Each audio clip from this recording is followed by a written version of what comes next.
thing, but I vibe with my saint. They call me a bad man, that's a fucking good thing. Mama said swing back when এই ছবি যখন একদিক দিয়ে এইভাবে ব্যবসায়িকভাবে সফল, অন্য দিক দিয়ে বিতর্কের শিকার। কিন্তু কেন? কেসও করে দিয়েছেন শেহবাজ শরীফ সরকার, বুঝতে পারছেন? আন্তর্জাতিক আদালতে কেস পর্যন্ত করে দিয়েছেন একটা সিনেমা নিয়ে। এর মধ্যে অ্যান্টি পাকিস্তান কন্টেন্ট রয়েছে। কি কন্টেন্ট রয়েছে? যারা ইতিমধ্যে এই সিনেমাটা দেখেছেন তাদেরকে বলার কিচ্ছু নেই, আর যারা দেখেননি তাদেরকেও আমি কিছু বলবো না। পাকিস্তান তো ভিলেন, অ্যাকচুয়ালি তো ভিলেন পাকিস্তান, বাস্তব জগতেরও ভিলেন, আর সিনেমার জগতে পাকিস্তানকে ভিলেন বানালে সমস্যা কোথায়? ইন্টারন্যাশনাল কোর্ট অফ জাস্টিসে তারা এবার কেস করেছে। কেন?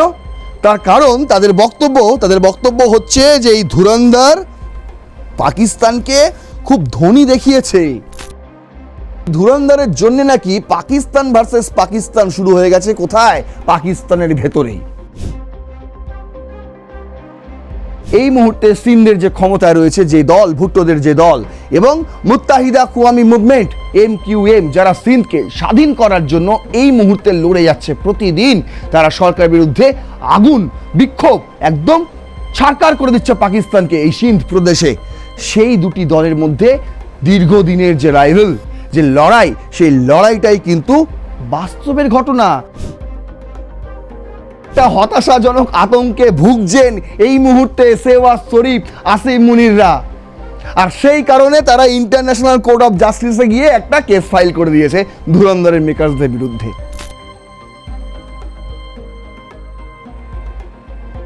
আরে পাকিস্তানের অপমান হওয়া উচিত ছিল যে এই ধরনের বজ্জাত তাদের দেশে বসে গোটা বিশ্বকে শাসন করার একটা চ্যালেঞ্জ ছুড়ে দিচ্ছে। এটা লজ্জা হওয়া উচিত ছিল পাকিস্তানের। তাদের ভাবমূর্তি নাকি তলানিতে ঠেকিয়ে দিল এই একটা সিনেমা ধুরন্ধর। অথচ দেখুন নিজেদের মন্ত্রী, এটা কোনো ভারতীয় মন্ত্রী নয়, নিজেদের মন্ত্রী কিভাবে নাক কাটাচ্ছে পাকিস্তানের।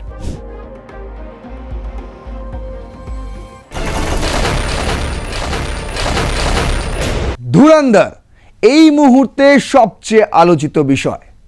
সোশ্যাল মিডিয়ায় সবচেয়ে বেশি ট্রেন্ডিংয়ে রয়েছে এই শব্দবন্ধ ধুরন্ধর। কি রয়েছে এর মধ্যে? এটি একটি সিনেমা। সম্প্রতি এই সিনেমা মুক্তি পেয়েছে।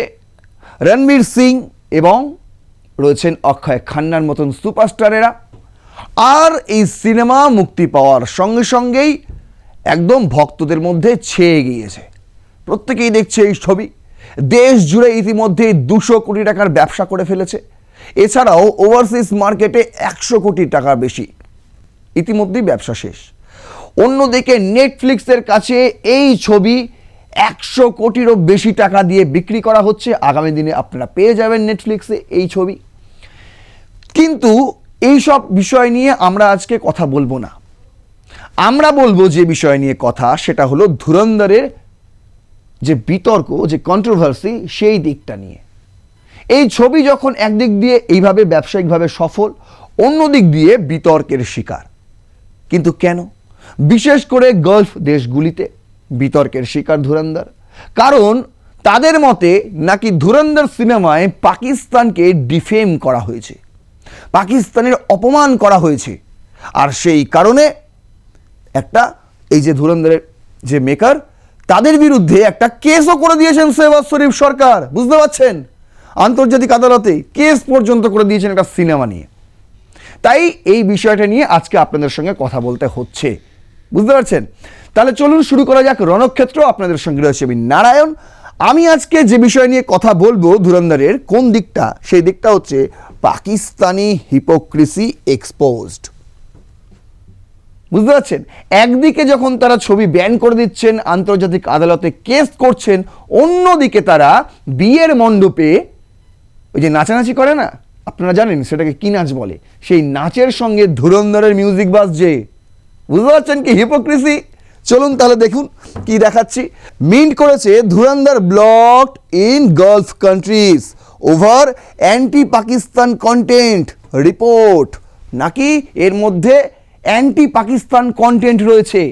কি কন্টেন্ট রয়েছে? যারা ইতিমধ্যে সিনেমাটা দেখেছেন তাদেরকে বলার কিচ্ছু নেই, আর যারা দেখেননি তাদেরকেও আমি কিছু বলবো না। তার কারণ তারা সিনেমাটা দেখুন গিয়ে। কেন ফালতু স্পয়েল খাবেন মশাই? সিনেমাটা দেখুন। আর আমি যেটা আজকে বলবো তার জন্য সিনেমা না দেখলেও চলবে, যদি দেখে থাকেন তাহলে আরও ভালো করে বুঝতে পারবেন। দেখুন, বলছে Dhurandhar stars Ranveer Singh, set in Pakistan, the film is a spy thriller.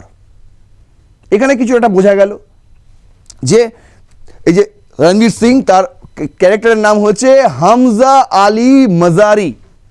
তিনি একজন স্পাই, ভারতীয় স্পাই।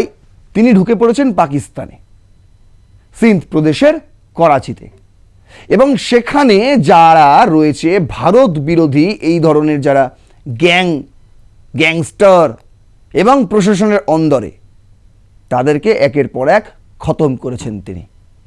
পুরো গল্পটা এটা নিয়ে সাজানো, কিছু বাস্তব রয়েছে, কিছু সত্য রয়েছে, কিছু বানানো গল্প রয়েছে সিনেমার খাতিরে। তাই সমস্তটা মিশিয়ে একটা মশলাদার সিনেমা আপনি উপভোগ করবেন, খুব সুন্দর। কিন্তু এই মশলাদার সিনেমা নিয়েই সবচেয়ে বেশি বিতর্ক এই মুহূর্তে দাঁড়িয়ে গিয়েছে। কেন? Ranveer Singh's new release Dhurandhar has emerged as the current favorite among cinema goers. Amid the craze, the film is reportedly facing a ban in the Middle East. It is said that the film release has been blocked across 6 Gulf countries. 6টি golf কান্ট্রিতে এই ছবিটিকে ban করে দেওয়া হয়েছে। অভিযোগ কি? Anti Pakistan content রয়েছে নাকি এর মধ্যে, ইনক্লুডিং কোথায় কোথায়? Bahrain, Kuwait, Oman, Qatar, Saudi Arabia and UAE, striking an anti Pakistan theme. বলছে থিমটাই নাকি অ্যান্টি পাকিস্তান। বুঝতে হবে না, পাকিস্তান তো ভিলেন, অ্যাকচুয়ালি তো ভিলেন পাকিস্তান, বাস্তব জগতেরও ভিলেন। আর সিনেমার জগতে পাকিস্তানকে ভিলেন বানালে সমস্যা কোথায়? কোথায় সমস্যা? তারপরও এইসব গল্প হচ্ছে। বলছে Dhurandhar is helmed by film maker Aditya Dhar, who is best known for the film Uri the surgical strike. ইন্ডিয়ার ডিরেক্টরকে আদিত্য ধর আপনারা চেনেন, উড়ি দ্য সার্জিক্যাল স্ট্রাইকের যে ডিরেক্টর ছিলেন তিনিই কিন্তু এই ছবির নির্মাতা। বলছে Dhurandhar facing ban over anti Pakistan theme according to the report by Bollywood Hungama. The authorities of the Gulf countries have object to Dhurandhar anti-Pakistan content. Reportedly, the makers made an attempt to release their film in the Gulf region, which serves as a crucial market for Hindi films. However, it was denied. স্বাভাবিক, golf কান্ট্রিগুলো Hindi ছবি দেখার জন্য ওত পেতে থাকে। এই ছবিটাও তারা দেখার জন্য একদম অনেক দিন অপেক্ষা করেছিল, কিন্তু যেই মুহূর্তে গেল তারা একবার দুবার দেখে নিয়েছে ছবি। এবার সরকারিভাবে হিসাব হয়তো, সাধারণ মানুষের কি কথা থাকতে পারে? সরকার ডিসিশন নেয় ছবি চলবে কি চলবে না, সরকার ডিসিশন নিয়ে নিয়েছে ছবি চলবে না, 6টি দেশে তারা ব্যান করে দিয়েছে। কিন্তু সাধারণ মানুষ, তারা তো ধুরন্ধরের গান শুনছে, তাদের বিবেতে, তাদের শাদিতে তো ধুরন্ধরের গানে নাচানাচি চলছে, বুঝতে পারছেন? তারপরে দেশীয়ভাবে বলছে নাকি পাকিস্তান বিরোধী থিম রয়েছে এই ছবিতে, সেই জন্য এই ছবিটা সেখানে ব্যান করা হয়েছে। তাতে ভারতের কি যায় আসে? কিচ্ছু যায় আসলো না। অন্যান্য জায়গায় রমরমিয়ে দেখছে এই ছবি, সব জায়গায় দেখছে।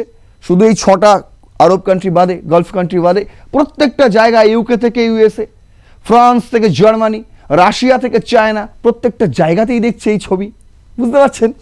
সব জায়গায় ছবি চলছে। নালে এই মুহূর্তে 1 সপ্তাহের মধ্যে ওভারসিসে 100 কোটি টাকারও বেশি ব্যবসা করে ফেলেছে এই ধুরন্ধর সিনেমা। বলছে প্রিন্ট লিখছে যে Dhurandhar opens Pakistan versus Pakistan debate, Baloch are split, Karachi journalist divided. আসলে কি হয়েছে?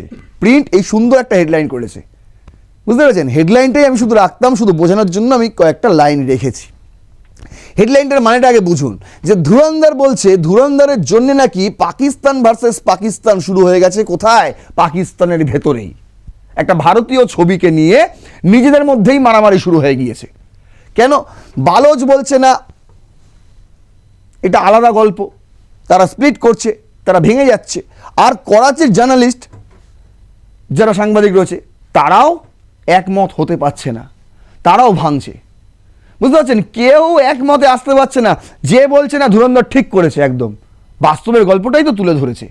আবার কেউ বলছে না না ধুরন্ধরের গল্প পুরো একদম জল মেশানো, গাঁজাখুরি, নিজেদের মন থেকে যা পেরেছেন তাই মিশিয়ে দিয়েছে, বুঝতে পারছেন? মানে নিজেদের মধ্যেই দ্বন্দ্ব শুরু হয়ে গেছে। বিশিষ্ট যারা মানুষ রয়েছেন, সাংবাদিক কুল যারা রয়েছেন তারাও দ্বন্দ্বের মধ্যে পড়ে গেছেন, রাজনৈতিক নেতা যারা রয়েছেন তারাও দ্বন্দ্বের মধ্যে পড়ে গেছেন। যে কি বলবো বলবোটা কি, সরকার তো ব্যান করে দিয়েছে, এবার আমরা কি বলবো। দেখুন গল্পটা বলছে the real Lyari gang war they argue was a hyper local conflict between Karachi's political parties, particularly the Pakistan People's Party যেটাকে PPP বলা হয় and Muttahida Qawami Movement MQM, the rival criminal groups led by figures like Rahman Dakat, Arshad Pappu and Baba Ladla. India, they say, did not feature in the story at all. বলছে যে লিয়ারি করাচির যে জায়গাতেই gang war যেটা দেখানো হয়েছে সিনেমাতে, সেই লিয়ারি gang ওয়ারে একটা হাইপার লোকাল কনফ্লিক্ট ছিল, স্থানীয় যারা রয়েছে তাদের মধ্যে একটা বিশাল রকম দ্বন্দ্ব ছিল, আর সেই কারণেই তো হয়েছিল গ্যাং ওয়ার। আর করাচির পলিটিক্যাল পার্টিস যারা, বিশেষ করে পিপিপি এই মুহূর্তে সিন্ধের যে ক্ষমতায় রয়েছে যে দল, ভুট্টোদের যে দল, এবং মুত্তাহিদা কওয়ামি মুভমেন্ট MQM যারা সিন্ধকে স্বাধীন করার জন্য এই মুহূর্তে লড়ে যাচ্ছে, প্রতিদিন তারা সরকারের বিরুদ্ধে আগুন বিক্ষোভ একদম ছারকার করে দিচ্ছে পাকিস্তানকে এই সিন্ধ প্রদেশে। সেই দুটি দলের মধ্যে দীর্ঘদিনের যে রাইভাল, যে লড়াই, সেই লড়াইটাই কিন্তু বাস্তবের ঘটনা। এটা কোনো উল্টোপাল্টা ঘটনা নয়, মানে মন গড়া কল্পনা নয়, এটা বাস্তবের ঘটনা। এই বাস্তবের ঘটনাই উঠে এসছে কিন্তু সিনেমাতে। যে বাস্তবের ডাকায়েত রহমান ডাকায়েত, বাস্তবের রহমান ডাকায়েত, বাস্তবের আরশাদ পাপ্পু, বাস্তবের বাবা লাডলা, এরাই কিন্তু সিনেমায় উঠে এসছেন। বুঝতে পারছেন, এই সমস্ত চরিত্রগুলোকে কিন্তু সিনেমায় তুলে নিয়ে আসা হয়েছে। তারপরেও অনেকে বলছেন যে না, এর সঙ্গে সিনেমার সঙ্গে বাস্তবের কাহিনী মিলছে না। আসলে কোথায় মিলছে না আপনারা দেখুন। বিষয়টা হচ্ছে এইখানে, এই যে খবর করেছে Pakistan files defamation case against Dhurandhar makers, claims Pakistan son as reach to deny loan rights. বুঝতে পারছেন হেডলাইন্সটা পড়ে? পাকিস্তানের মূল বক্তব্য শেহবাজ শরীফ এরা কি করেছে, এরা Pakistan has defamation case against makers Dhurandhar in the international court of justice. International court of জাস্টিসে তারা এবার কেস করেছে। কেন? তার কারণ তাদের বক্তব্য হচ্ছে যে এই ধুরন্ধর পাকিস্তানকে খুব ধনী দেখিয়েছে, যাতে তারা এই পর কোনো রকম লোন না পায়, IMF থেকে লোন না পায়, আমেরিকার থেকে লোন না পায়। হেডলাইনটা বুঝতে হবে ভালো করে। মানে বলতে চাই যে ধুরন্ধর সিনেমাটা পাকিস্তানকে এতটাই ধনী দেখিয়ে দিয়েছে, তারা প্রচুর পরিমাণে টাকা আমদানি রপ্তানি করে, এরকম একটা দেখিয়ে দিয়েছে, যাতে করে পাকিস্তান আগামী দিনে আর কোনো রকম লোন না পায়। বুঝতে পারছেন কি বিপদ, কোথায় আতঙ্ক গ্রাস করেছে পাকিস্তানকে। একটা সিনেমা নাকি আপনাদের লোন পাওয়া আটকে দিতে পারে, এরকম একটা হতাশাজনক আতঙ্কে ভুগছেন এই মুহূর্তে শেহবাজ শরীফ, আসিফ মুনিররা। আর সেই কারণে তারা ইন্টারন্যাশনাল কোর্ট অফ জাস্টিসে গিয়ে একটা কেস ফাইল করে দিয়েছে ধুরন্ধরের মেকার্সদের বিরুদ্ধে। এবার সেখানে শুনানি হবে, আপনারা গিয়ে সেখানে হাজির হবেন, দেখা যাবে সেখানে কি হয়। বুঝতে পারছেন, মেন গল্পটা হচ্ছে এইটা। আর কেন হবে না, যেখানে স্মাগলিং, বুঝতে পারছেন, যেখানে স্মাগলিং রেয়ার আর্থ নিয়ে গল্প, যেখানে মাদক দ্রব্য থেকে শুরু করে শুকনো ভেজা সব রকমের, বুঝতে পারছেন, স্মাগলিংয়ের বিষয় রয়েছে, সেখানে টাকা তো থাকবেই। রহমান ডাকায়েত তিনি কে ছিলেন? তার কাছে কি টাকার অভাব ছিল? তিনি নাম্বার ওয়ান স্মাগলার ছিলেন। দেখুন বলছে কি, NDTV করেছে খবর, the real life of Rahman Dakait and the Pak town that sonnet him. Rahman Dakait who virtually ruled over লিয়ারির রাজা ছিলেন রহমান ডাকায়েত। এই হচ্ছে অরিজিনাল ব্যক্তি, যার চরিত্রে অভিনয় করেছেন অক্ষয় খান্না। ওই যে এন্ট্রি ফেসবুকে ভাইরাল হচ্ছে, সোশ্যাল মিডিয়ায় ভাইরাল হচ্ছে, ওই এন্ট্রির কিন্তু আসল লোকটি হলো এই লোকটি, রহমান ডাকায়েত। এর উত্থান কিভাবে বলছি, in 1980 a son was born to Dad Mahmud, a drug smuggler and Khadija বিবি। এমন একটা পরিবারে জন্মেছে, সেই পরিবারেরই মানে পারিবারিক ব্যবসায়ী হচ্ছে ড্রাগ স্মাগলিং করা।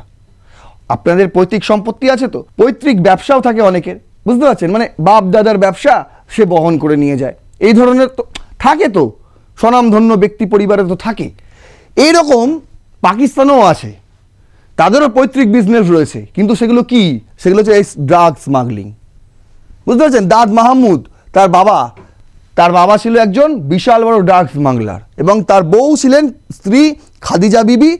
তিনি ওই স্মাগলিং করতে করতে পলিটিক্সে ঢুকে গিয়েছিলেন, বুঝতে পারছেন? এই খাদিজা বিবি একটা পলিটিক্যাল ফিগার পরবর্তীকালে হয়েছিলেন। The child who would later call himself Sardar Abdul Rahman Baloch. এই যে রহমান ডাকাইত, তার নাম কি ছিল? বলছে Sardar Abdul Rahman Baloch started peddling drugs while still in his teens. যখন তিনি কিশোর বয়সী মানে এই 10-12 বছর বয়স, তাও নয়, বুঝতে পারছেন? সেই সময় থেকে তিনি শুরু করে দিয়েছিলেন কি? ড্রাগ স্মাগলিং করা, মাদক পাচার করা। কি পরিবারে জন্মেছে দেখতে হবে তোরে ভাই। তারপর অ্যাট 13, যখন 13 বছর বয়স, he is said to have stopped a man. একটা মানুষকে ছুরি দিয়ে আঘাত করে মেরে ফেলেছিল, খুন করেছিল। কখন? যখন তার 13 বছর বয়স, মাত্র 13 বছর।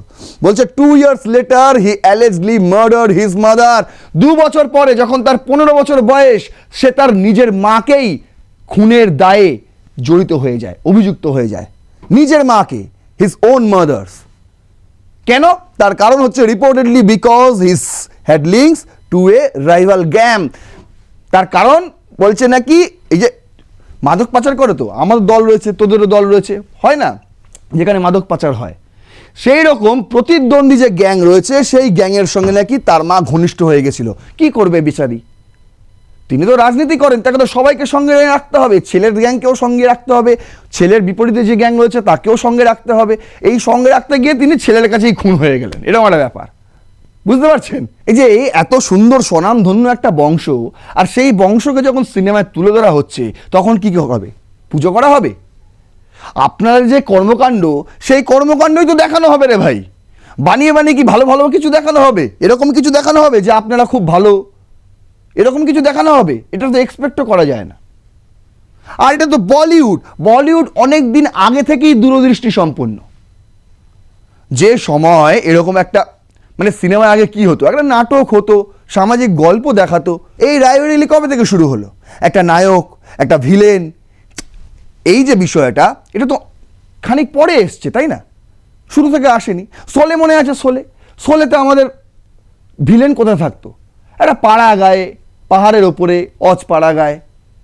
তারপর যত বলিউড উন্নত হয়েছে, সেরকম ভিলেনদেরও উন্নতি হয়েছে। এখন ভিলেন হয় নয় 5 তারা হোটেলে থাকেন, তাদের বিশাল ব্যবসা, তারা মাদক ব্যবসা করেন, স্মাগলার, তারা প্রচুর টাকা, হীরের গয়না, সোনার হার, এইসবভাবে দেখানো হয়। এখন আর ওই পাহাড়ের চূড়ায় বসে আছেন গব্বর সিং, এরকম দেখানো হয় না ভিলেনদের। আজকের দিনে দাঁড়িয়ে বলিউড আরও উন্নত, বুঝতে পারছেন? গ্রাম শহর পেরিয়ে বলিউড এখন ভিলেন খুঁজছে কোথা থেকে? বিদেশ থেকে।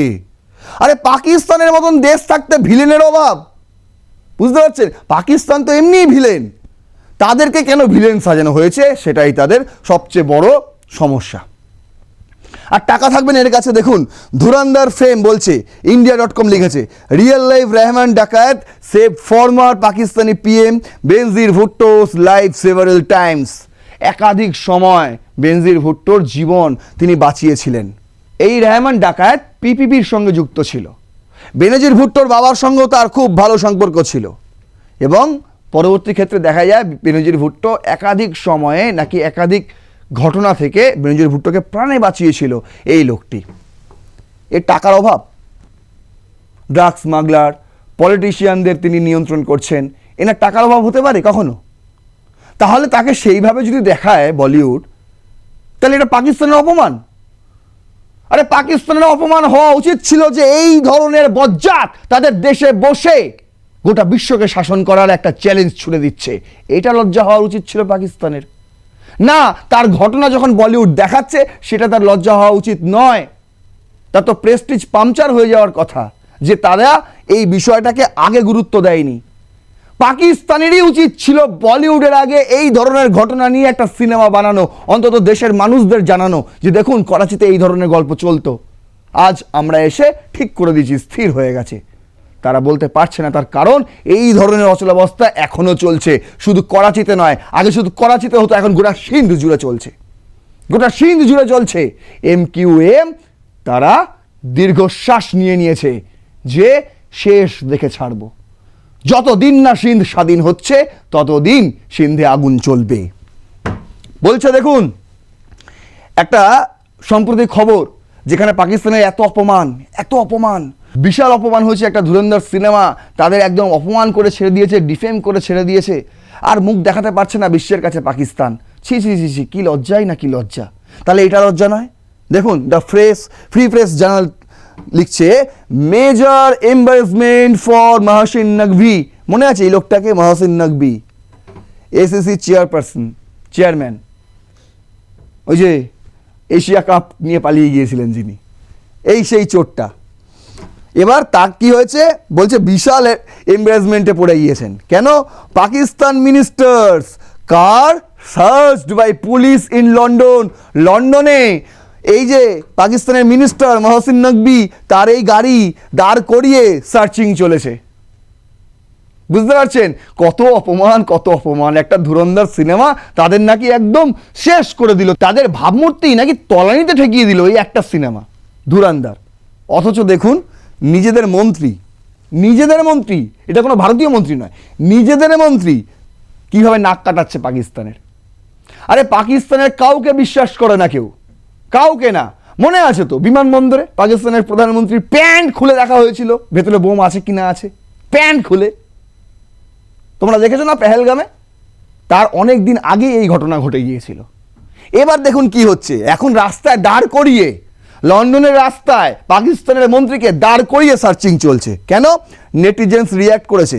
কেন চলছে? তার কারণ হচ্ছে Pakistan interior minister Mohsin Naqvi faced embarrassment in London after police stopped and thoroughly searched his car reportedly for explosive or narcotic substance। বলছে যদি ওর মধ্যে কোনো বিস্ফোরক থাকতে পারতো।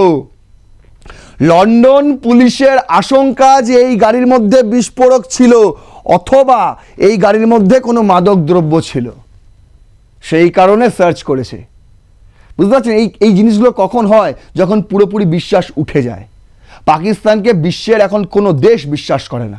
যে এশিয়া কাপ ছিনিয়ে নিয়ে চলে যেতে পারে, মানে প্রকাশ্যে চুরি করতে পারে, তাকে কোন দেশ বিশ্বাস করবে বলুন? A video of the incident went viral with netizens mocking him. স্বাভাবিক, পাকিস্তানের মধ্যেই তিনি নির্মিত হচ্ছেন। Naqvi was in the UK for extradition discussion involving Shahzad Akbar and Adil Raja. তিনি ইউকেতে এখন গেছেন কাদেরকে ফেরাতে? এই শাহজাদ আকবর এবং আদিল রাজাকে। শাহজাদ আকবরটাকে, ইনি হচ্ছেন ইমরান খানের ব্যক্তিগত উপদেষ্টা ছিলেন, আর আদিল রাজা একজন ইউটিউবার, পাকিস্তানের ইউটিউবার। তারা PTI এর পক্ষে 2024-এ যে ভোট হয়েছিল সেই ভোটে কারচুপি হয়েছিল বলে এরা দুজন আওয়াজ তোলেন, আর সেই কারণে তাদের গ্রেফতার করে নেওয়া হয়েছে। তারা ইউকেতে আছেন, তাদেরকে এখন ফেরাতে গেছেন। এই কথাবার্তা তিনি বলতে গেছেন, মানে বুঝতে পারছেন একটা সরকারি কাজে গেছেন, ব্যক্তি কোনো কাজে নয়, সরকারি প্রশাসনিক কাজে গেছেন, সেখানে গিয়ে তাকে এই অপদস্থ হতে হচ্ছে। রাস্তা দাঁড় করিয়ে, গাড়ি দাঁড় করিয়ে সার্চ করছে, দেখছে তার বিরুদ্ধে সেখানে বোম আছে কিনা, দেখছে যে সেখানে কোনো নার্কোটিক দ্রব্য আছে কিনা। কি অপমান, কি অপমান! এটা আপনাদের অপমান নয়? অথচ ধুরন্ধর একটা সিনেমা যেটা বাস্তব কাহিনীটাকে তুলে ধরে দিয়েছে, পাকিস্তানকে একদম বিশ্বের কাছে পরিষ্কার তার মুখোশ খুলে দিয়েছে, তখন আপনাদের অপমান, তখন অপমান গায়ে লাগে, হাসিও পায়। এই ধরনের হিপোক্রেসি দেখলে অবশ্যই হাসি পায়। আর সেই কারণেই আজকে আমি এই এপিসোডের নাম রেখেছিলাম পাকিস্তানি হিপোক্রেসি এক্সপোজড। আপনারাই বলুন এক্সপোজড হলো কি না? আর এরপরেও আপনারা এই ধুরন্ধর, কি হবে ধুরন্ধরকে ব্যান করে? কিচ্ছু হবে না। আজকের দিনে 200 কোটি কামিয়েছে, আগামী দিনে 400 কোটি কামাবে, আরও ছাড়িয়ে যাবে। ভালো বিজনেস করছে ধুরন্ধর, দারুণ ছবি হয়েছে, সবাই প্রশংসা করছে। আপনারা না দেখলে আপনাদের লস। আর কি বলতে পারি? যারা দেখার তারা কিন্তু ঠিক দেখে নেবে, কারণ নেটফ্লিক্স পাকিস্তানেও আসে। তাই সরকারের বেশ ওই চাঙ্গু পাঙ্গু কয়েকজনকে আমি বলছি, কিচ্ছু করতে পারবেন না, সিনেমাটাকেও আটকাতে পারবেন না, এবং করাচির যে বাস্তব ঘটনা সেটাও আপনারা গলা চাপা দিতে পারবেন না।